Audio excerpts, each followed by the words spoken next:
الحمدللہ والصلاۃ والسلام علی رسول الکریم اعوذ باللہ من الشیطان الرجیم بسم اللہ الرحمن الرحیم۔ سورہ مائدہ پچھلی دفعہ ہم نے اس کا آغاز کیا تھا اور اس میں صرف 2 ہی آیات کا مطالعہ کیا تھا ہم نے۔ آج ہم آیت نمبر 2 سے آگے پڑھیں گے۔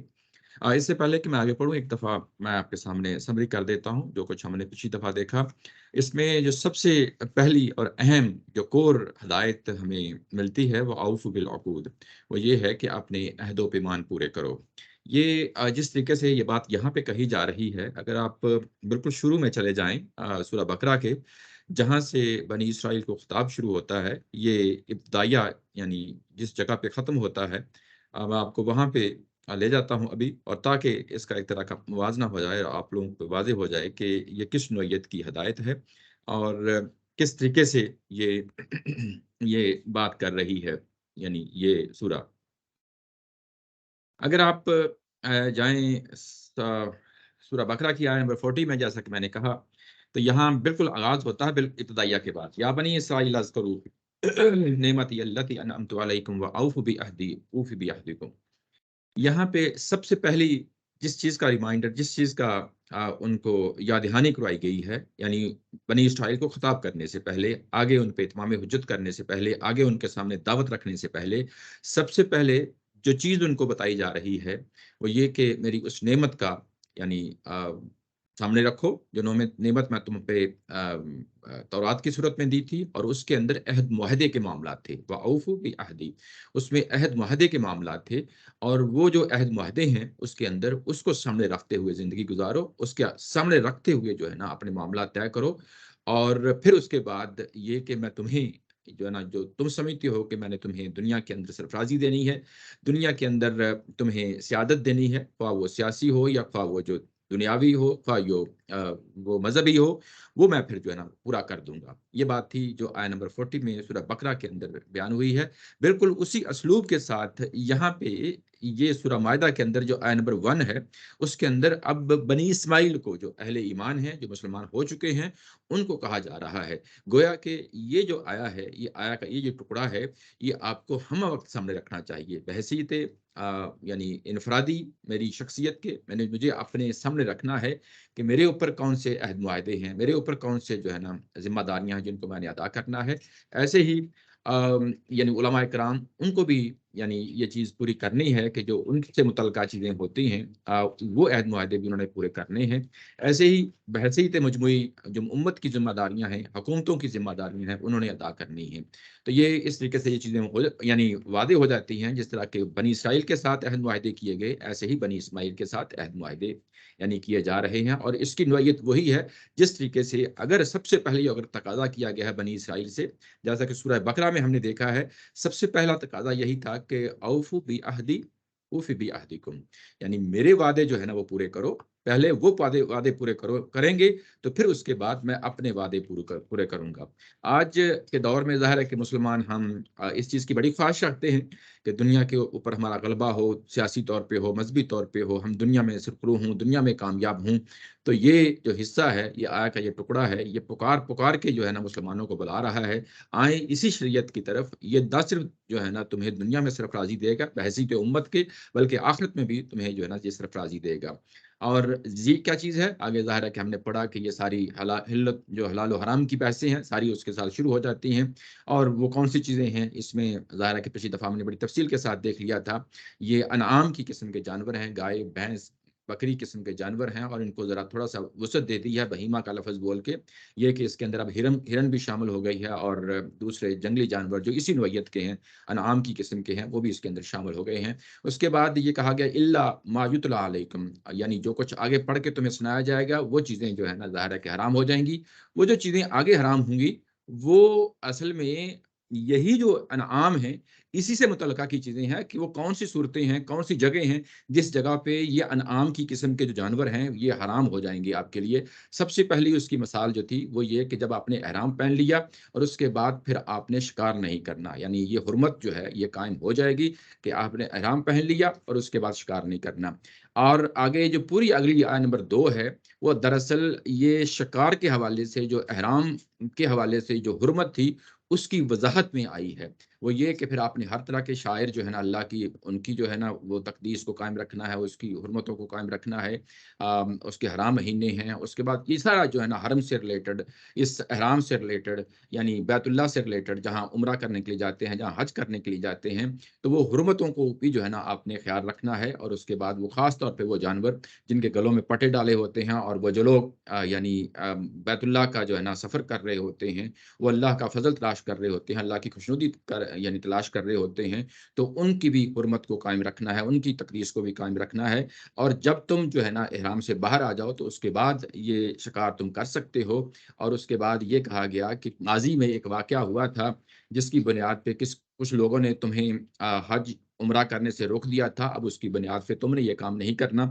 یہ واضح طور پہ بیان کر دیا گیا۔ اور اس کے بعد ایک بہترین قسم کی جو ہے نا ایک اعلیٰ قسم کی ہدایت جو ہے نا یہاں پہ دی جا رہی ہے کہ اپنے بر اور تقوی کے کاموں میں ایک دوسرے کا ساتھ دینا ہے، اور کبھی بھی حق تلفی میں اور زیادتی میں کسی کا ساتھ نہیں دینا۔ اور اس چیز کو خیال رکھنا ہے کہ اللہ تعالیٰ کا جو ہے نا جو شریعت آ رہی ہے اس کی بنیاد پہ یعنی یہ کہ تقوی اختیار کرنا ہے، یعنی اس کو آپ نے پلے باندھ لینا ہے اور اس کی کبھی بھی جو ہے نا اس سے ڈس اوبے نہیں کرنا۔ اگر کرو گے تو یقیناً ظاہر ہے کہ شدید العقاب ہے، دنیا کے اندر بھی تمہیں اس کا خمیازہ بھگتنا پڑے گا اور آخرت میں تو یار یقیناً بھگتنا پڑے گا۔ یہ وہ چیز تھی جو ہم نے پچھلی دفعہ پڑھی تھی، آج ہم اس سے آگے بڑھتے ہیں۔ میں ذرا اس میں سلولی چل رہا ہوں، اس لیے کہ یہ جو آیات ہیں شروع کی، یہ حلال و حرام کے حوالے سے جو بحثیں ہیں عمومی طور پہ ہم سامنا کرنا پڑتا ہے ہماری روزمرہ زندگی میں۔ اگر آپ ان کو نہ صرف ان کو سمجھ لیں بلکہ اس کی بنیاد پہ پوری کی پوری جو قرآن و سنت کی خاص طور پہ شریعت کا جو حکمت ہے، سمجھنے کا جو طریقہ ہے، اور وہ بھی چیزیں جو ہے نا اس کے ساتھ بڑے اچھے طریقے سے واضح ہو جاتی ہیں۔ کیسے جو ہے نا ہمیں ایک تو وہ چیز شریعت ہوتی ہے جو یعنی بالبداہت جو ہے نا وہ چیز واضح ہوتی ہے کہ یہ چیز شریعت ہے، لیکن شریعت کے ساتھ ساتھ بعض اوقات متعلقہ چیزیں، ایسی چیزیں بھی آ جاتی ہیں جس کے بارے میں ہمیں اجتہاد کرنا پڑتا ہے۔ علماء کرام اجتہاد کرتے ہیں اور بتاتے ہیں کہ یہ بھی اسی نوعیت کی چیزیں ہیں جس نوعیت کی چیزیں ظاہر ہے کہ شریعت کے اندر زیر بحث آئی ہیں۔ جب ہم یہ سفر طے کرتے ہیں کہ شریعت سے اجتہاد کر کے ہم کچھ اور چیزوں پہ بھی ان اصولوں کو اپلائی کرتے ہیں، وہ کیسے کرتے ہیں؟ اگر ہم یہاں پہ اس مضمون کو اچھی طرح سمجھ لیتے ہیں تو وہ جو سفر ہے، جو یعنی یہ کہ فقہ جس کو کہتے ہیں، جس کو اجتہاد کہتے ہیں، وہ جو پروسیس ہے اس کو بھی آپ اچھی طرح سمجھ لیتے ہیں۔ سب سے پہلے یہ جو بات کہی گئی تھی کہ جو چیزیں آپ پہ حلال کی گئی ہیں اور جو چیزیں آپ پہ حرام کی گئی ہیں، یہاں پہ جب یہ لفظ آیا تھا، یوں ہی شریعت کا بیان شروع ہوتا ہے احلت لکم بہیمۃ الانعام۔ یہاں پہ احلت کا لفظ جب میں نے یہاں پہ اس کو ڈسکس کیا تھا تو اس کو پیسو میں لانے کی وجہ یہ بتائی گئی تھی کہ ابھی وہ موقع آ چکا ہے، کیونکہ یہ سورہ نبی پاک صلی اللہ علیہ وسلم کے آخری دور کی سورہ ہے، یعنی یوں کہہ لیں کہ جو آخری 1-2 سال ہیں ان کی یہ نہیں اس دور سے متعلقہ ہے۔ تو یہاں اب پہنچتے پہنچتے یہ بتا دیا گیا کہ وہ تمام چیزیں جو حلال ہیں وہ آپ پہ واضح کر دی گئی ہیں، واضح کر دی گئی ہیں کہ اب ان کے بارے میں کوئی ابہام نہیں ہے، کوئی ایسی کوئی چیز ہے تو اب وہ جو ہے نا ہم اس کو زیر بحث لے آتے ہیں۔ یعنی یہ کہ جو چیزیں حلال ہیں وہ واضح کر دی گئی ہیں، یہ بات تھی جو احلت میں جو ہے نا بیان ہوئی تھی۔ اب بالکل اسی کے اپوزٹ جو ہے وہ بتایا جا رہا ہے کہ یہ جو چیزیں تھیں جو ابھی بہیمۃ الانعام کے حوالے سے جو بات ہوئی تھی، اور اس کے ساتھ کہا تھا کہ بہیمۃ الانعام ہی اصل میں جو ہے نا جائز ہیں، اور الا ما یتلی علیکم، سوائے اس کے کہ جو آگے آپ کو پڑھ کے سنایا جائے گا، سوائے اس کے کہ جو آگے تلاوت کی جائے گی، یعنی یہ کہ جو آگے آیات آ رہی ہیں ان میں کچھ ایسی چیزیں آ گئی ہیں جو ہے تو وہ بھی انعام کی قسم کی چیزیں ہیں، لیکن ان کے متعلقہ قرآن مجید کچھ مزید چیزیں بیان کرنا چاہتا ہے۔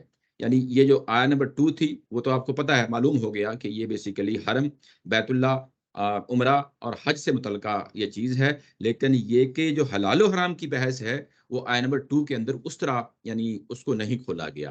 اب یہ جو اصل جو آیا تھی احلت لکم بہیمۃ الانعام الا ما یتلی علیکم، الا ما یتلی علیکم، یہ جو کور حصہ ہے اس کا، اب اس سے جو ہے نا آیا نمبر 3 جا کے ریلیٹ ہوتی ہے۔ جو آیا نمبر 3 یوں ہی ریلیٹ ہوتی ہے تو اس میں کیا لفظ بولا گیا ہے؟ یہاں پہ بھی حرمت کا لفظ آ گیا ہے۔ حرمت یعنی یہ کہ تم پہ حرام کیا گیا ہے، علیکم المیتۃ۔ اب یہاں پہ میتہ کا لفظ آیا، میتہ مردار، اور اس کے بعد والدم، اور یہ کہ خون، ولحم الخنزیری، اور خنزیر کا گوشت،